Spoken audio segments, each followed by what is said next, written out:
భారత నౌకాదళం సాహసాల మీద సాహసాలు చేస్తుంది. వాస్తవంగా మన ఆర్మీకి బోల్డంత పని ఉంటుంటుంది. ఎందుకంటే అటు కాశ్మీర్ సరిహద్దులోను, చైనా సరిహద్దుల్లోను, బంగ్లాదేశ్ సరిహద్దులోను ఈ ఉగ్రవాదుల కదలికలు వాటి మీద రెగ్యులర్గా యుద్ధంలోనే ఉంటారు మన వాళ్ళు ఓ రకంగా చెప్పాలంటే.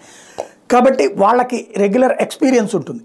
కానీ నేవీకి పెద్దగా ఉండదు. జస్ట్ ఒక కాపలా కాస్తూ ఉంటుంది తప్పించి ఉండదు. ఈ మధ్య కాలంలో మోడీ సర్కార్ వాళ్ళకి పూర్తి పని అప్పగించింది ఏంటంటే, హౌతీ తీవ్రవాదులు మన వాణిజ్య నౌకల మీద దాడి చేస్తున్నారు కాబట్టి ఆ ప్రాంతంలో వాణిజ్య నౌకలను కాపాడమని. సాధారణంగా అంతర్జాతీయ నిబంధనలు ఎట్లా ఉంటాయంటే, ఏదైనా ఒక థ్రెట్ వచ్చినప్పుడు ఒక డేంజర్ సిగ్నల్ ఇస్తారు. ఆ సమీపంలో ఉన్నటువంటి ఏ నౌకకి ఆ సమాచారం అందితే వాళ్ళు వెళ్ళి ఆదుకోవాలి. ఇప్పుడు అట్లాగా ఆ ప్రాంతంలో సంచరిస్తూ ఉండటంతో మనమే బోలెడంతమందిని కాపాడమైంది. ఇప్పుడు తాజాగా మొన్న ఐఎన్ఎస్ విశాఖపట్నం అయితే ఇప్పుడు ఐఎన్ఎస్ సుమిత్ర భారత నౌకాదళం మరోసారి సత్తా చాటింది. సోమాలియా సముద్ర దొంగల చెర నుండి ఇరాన్కి చెందిన 17 మంది మత్స్యకారులను రక్షించింది.